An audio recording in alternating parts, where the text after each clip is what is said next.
Yeah, I traveled to beautiful Boone, North Carolina last week, and I thought we played really well to start the game. We got some inside touches, and I think that helped. Ty Doucette had a great game, and we didn't finish so strong, but I think the lead we had kind of helped us to get the victory. Then we go to Coastal, and DJ Williams did her thing again. I think she ended up with 24 and 14 assists.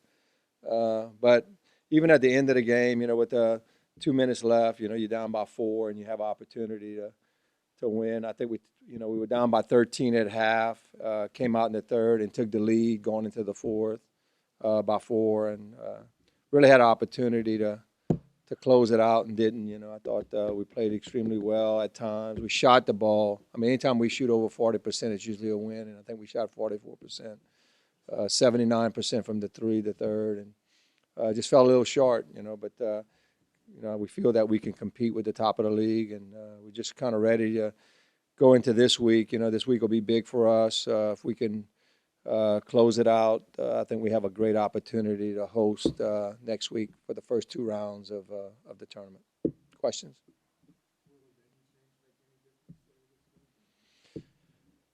Yeah, I think it will. The problem is we hadn't been practicing in it that much this year, and I just noticed the other day that last week we did practice in it, and I didn't find we shot it that well. And we have two different kind of sets of goals that we have, and so we set up the goals that would play the game with, and I didn't find we shot it as well. But we'll practice all this week. That'll give us an advantage and stuff. But it's loud.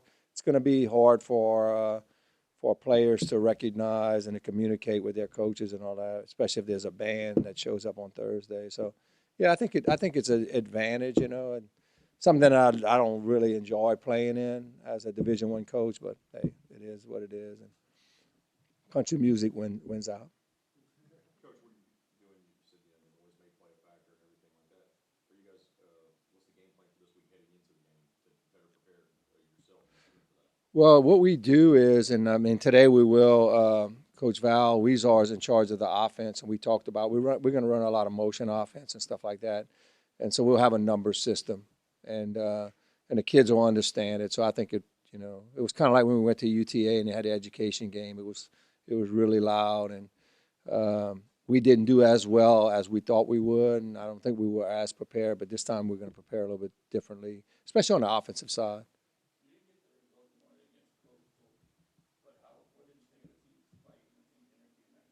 I thought it was good. I thought for us to come back from 13 at half and really make an adjustment is something that we didn't work on. It impressed me about the team. We went to a 2-3 zone, and we were changing it up every other possession. And I thought they really handled it really well. And I think we confused Coastal a little bit. And then, to come out and to score like we did, we had 27 points the third quarter. That's quite a bit of points for us as a team. So I thought we shot it well, and just the way they're responding right now is a perfect time for us as we get ready to go into the conference tournament. At the point, well, we've run in some. We kind of point by committee. Skylar Goodwin's playing a little bit of point. Andrea Canoya's, still running the point. And so, and then, Jasmine Thomas is back. We hadn't played her that much, but she's practicing a lot. So, we have that option too, depending on who we play in the matchups and stuff. So that's kind of what we're doing right now, kind of by committee. Going back to the venue, are the rims tighter? Is there any depth perception since it's a smaller venue compared to? I think usually compared to the dome, it's easier to shoot in, but the rims are really tight on the goal. We haven't used them a lot. We've kind of put them on the side, those rollaway goals.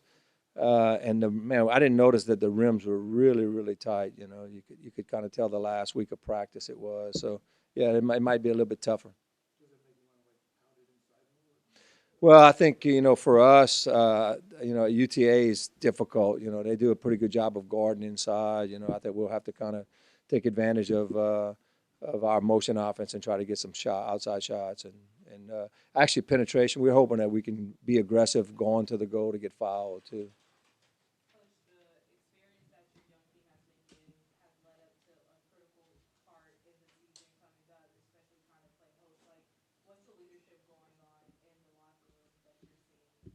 Well, yeah, I think it is where we wanted it to be. You know, I mean, it was a process. I think that these kids have really worked on. You know, Kim Burton's coming back, and not only on the court stuff, but off the court stuff. She's phenomenal. And she leads by example. You know, Jasmine Thomas. I know she's been hurt a little bit this year, but you know they do a great job of keeping us intact.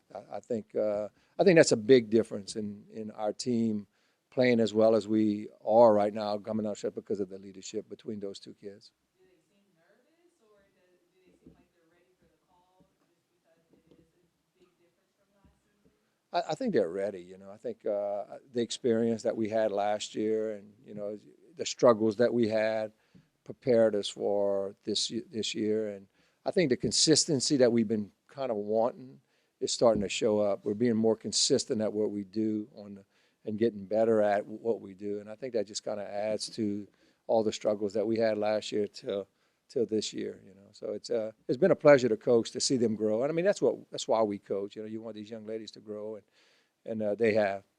You're in the tournament regardless of what happens this week, but hosting obviously is a big advantage. Do you feel like you're already kind of in tournament mode?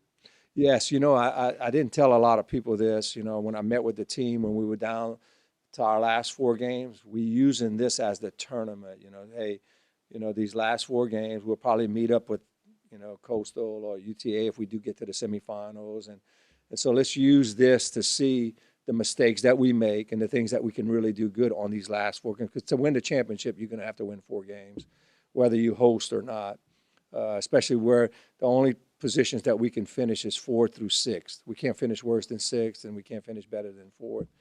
And so, yeah, we just using this time, you know, UTA game is going to be a big game for us to use to see how we would do compete in the tournament, you know. And I've always kind of liked that toward the end of the season.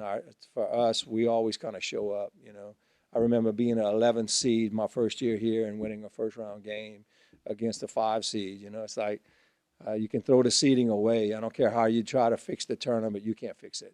It's called March Madness, and there's a reason why. Whoever's playing the best at that time is going to win it. It doesn't have to be a number 1 seed. It doesn't care if it's a number 10 seed. You know, Texas State could be the 10 seed. They're scary.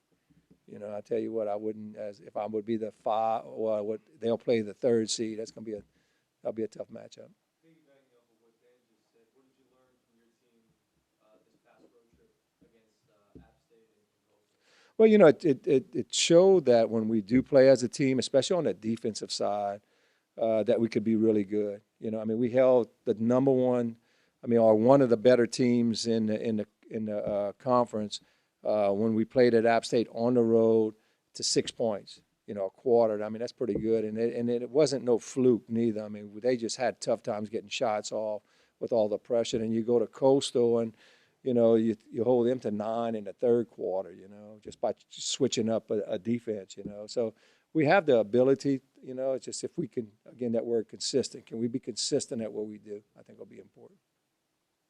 I'm sure some of that is already just being able to play a game, you know, okay long, just lets that life for the team, especially because it's a gym that you practice in and you're so familiar. I don't think the last game they saying we played was March 25th, 27th, whatever, in 2016. So it's been a while. So none of these kids were here at that time. So this is new for them to be able to play in Earl K. For me, it's kind of what I was, you know, when I was brought in 12, that's what we did. You know, we played every game and pretty much every game in Earl K. It's just, it's difficult. It's difficult to coach with an inexperienced team. So we're a little bit more experienced. Last year would have been tough. This year, I think I feel more comfortable that we can, with the experience, kind of get through it. I'm not sure how we'll shoot the ball. That's kind of scary thing for me because it's been kind of up and down all year. So I guess that's the you know, the thing that I think could be tough for them. But you know, they practice in it. I don't know how excited they are about playing it. You know, it's going to be my job to get them excited, I guess, and we'll figure it out in the next couple of days. Hopefully, we can get a good crowd. You know, my first game that I coached as a coach here at UL, we played in Earl King. We broke the attendance record. I think the fire marshal shut us down at 1,200 or something like that. And it's only supposed to hold 1,100 and something. So we'll hopefully we'll have a good crowd on Thursday and you know, get a win. I want to thank everybody, especially the media, Greg and all y'all. You know, I know we did Andrew Brodhead walk and stuff. And for me, a lot of it is not about the monies we raise, and we did really well raising the money, but to see the people that get involved in what we do. 1420 was big. Stevie walked, and Greg, you walked. And to me, when I see that and the support that I get from y'all for our program and for our university and all that, it's big, man. So I want to make sure that I thank y'all. I know Shakira did a story on us, and man, that was awesome to see it. And you know, it's all over Facebook right now and all that. And I think, to me, it's huge for our program when we have support from y'all. You know, I know a lot of y'all don't have to do the things you do, but I really appreciate it. Thank y'all.